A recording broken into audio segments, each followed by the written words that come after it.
I felt what can only be explained as women's intuition. I asked to see his phone, which I've never done. Sure enough, hundreds of photos were shared with a colleague over the last few weeks, and messages were shared with her while I was left on delivery. I asked to see his Instagram and he added an enter, hours after I had asked him to slow things down with her. I thought the messages were flirtatious because they were talking about showers and their favorite adult films categories, but he assured me that he was not capable of flirting with her. A week later, he told me that he told his colleague that I was uncomfortable with their relationship. I wish he hadn't aired our problems out to her and had been a man about it.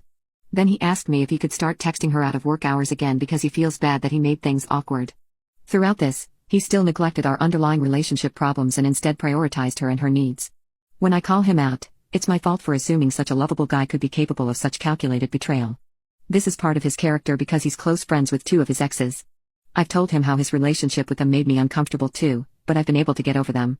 A part of me trusted that my husband wouldn't cheat on me, but I had no way of finding out whether his coworker wanted to hook up with him or not. Over the next few days, I kept a close look over their chats. They didn't seem to flirt as much, but that was until my husband asked me if he could go out for dinner with her. I was hesitant at first, but he assured me that everything would be okay and left. He was gone for 3 hours and at that point, I started worrying. I called him numerous times but he didn't answer. On my 6th phone call, someone else answered the phone. It was a female voice telling me that my husband was showering and that he'd call me back soon. He told me that he had gone for dinner but for some reason, he was in the shower. I didn't have direct proof that he cheated on me, but I had every right to assume so. I stopped trying to contact him and instead started packing his bags. When he arrived an hour later, he saw his bags in front of our apartment door and he started smashing the door.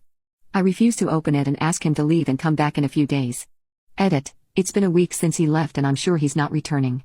I'm starting to think that I made the wrong choice.